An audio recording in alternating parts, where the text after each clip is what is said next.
అనర్హత పిటిషన్లు కొట్టివేత party ఫిరాయింపులపై BRS ఆరోపణలు తోసిపుచ్చిన స్పీకర్ గడ్డం ప్రసాద్. దీనివల్ల కాంగ్రెస్ పార్టీకి చాలా మైనస్ జరిగినటువంటి నేపథ్యం ఉంది. ఎమ్మెల్యేలపై వేటు వేసేందుకు నిరాకరణ.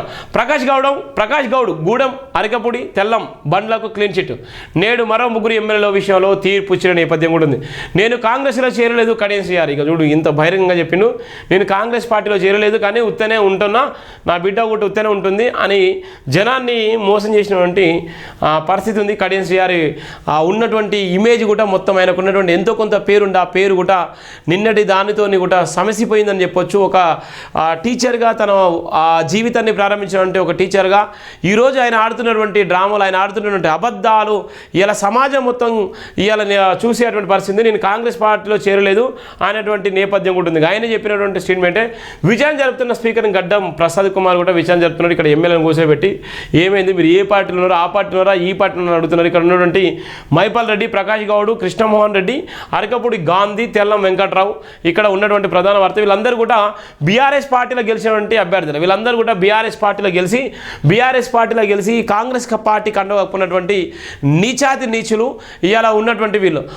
కాంగ్రెస్ పార్టీలో ఉన్నప్పటికీ ఏ పార్టీలో గెలిచినా కూడా ఏ పార్టీ సింబల్తోని ఏ పార్టీ సింబల్తో గెలిచినటువంటి పరిస్థితి, ఆ సింబల్తో గెలిచినటువంటి వ్యక్తులు, ఆ సింబల్ను నమ్ముకున్నటువంటి కార్యకర్తలను మోసం చేసినటువంటి దౌర్భాగ్యులు ఈ ఎమ్మెల్యేలు, రాజకీయ నాయకులు.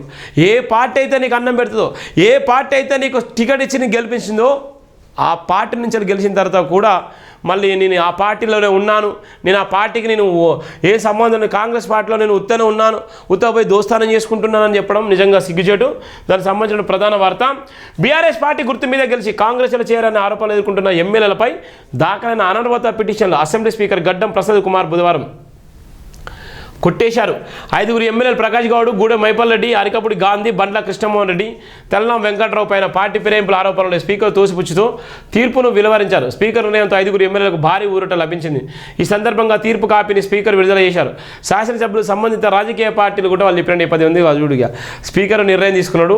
స్పీకర్కు పూర్తి అధికారం ఉంది. స్పీకర్కి ఏ నిర్ణయం తీసుకుంటే ఆ అధికారమే వాళ్ళకు ఉపయోగపడే విధంగా ఉన్నది. ఆ సంబంధంలో ఏదైతే బీఆర్ఎస్ పార్టీ నుంచి గెలిచినటువంటి ఎవరైతే ఎమ్మెల్యేలో వాళ్ళందరూ కూడా కాంగ్రెస్ పార్టీలో చేరలేదు, వాళ్ళందరూ కూడా బీఆర్ఎస్ పార్టీలో ఉన్నారు. కావాల్సిన నిధుల కోసము నియామకాల కోసం మాత్రం వచ్చిళ్ళు, మేము గిండోలు ఏం కప్పుకోలేదు కదా అని స్పీకర్ ముందు చెప్తే ఆ కేసును కొట్టేసిళ్ళు. 5 ఆ ఊరట లభించింది. 5 పరిస్థితి కూడా హ్యాపీగా ఉన్నారు. వాళ్ళందరూ కూడా దర్జాగా ఉన్న నేపథ్యం. ఉప ఎన్నికలు జరగనటువంటి పరిస్థితి కూడా మనం చూస్తున్నాం. ఇది కాంగ్రెస్ పరిస్థితి. మిగతా 5 ఎమ్మెల్యేల సంగతి ఏమిటి అని కూడా మళ్ళీ ఇవాళ ఉన్నది. పార్టీ ఫిరాయింపులపై స్పీకర్ విచారణ. అసెంబ్లీ సాక్షి ప్రజాస్వామ్యం కూని. స్పీకర్ నిర్ణయంపై హైకోర్టుకు వెళ్తాం బీఆర్ఎస్. రాజ్యాంగ ప్రజాస్వామ్య హత్య బీజేపీగా వాళ్ళు ఇప్పటికే మొత్తుకున్నారుగా. అసెంబ్లీ సాక్షి ప్రజాస్వామ్యాన్ని కూని అయిపోయింది. స్పీకర్ నిర్ణయంపై హైకోర్టుకు వెళ్తామని బీఆర్ఎస్ పార్టీకి సంబంధించినటువంటి వ్యక్తులు అంటున్నారు. రాజ్యాంగము ప్రజాస్వామ్య హత్యగా జరిగింది. వీళ్ళందరూ కూడా కాంగ్రెస్ పార్టీలో చేరలే అనేటువంటి నేపథ్యం అయితే సమాజానికి తెలుసు. కానీ వీళ్ళు ఊరికే చేయలేనగా మరి ఎక్కడ నియోజకవర్గ ప్రజలు మరి వాళ్ళు డిసైడ్ చేసుకోవాలి. నియోజకవర్గ ప్రజలు ఎంత పిచ్చోళ్ళో వాళ్ళకి అర్థం కావాలి.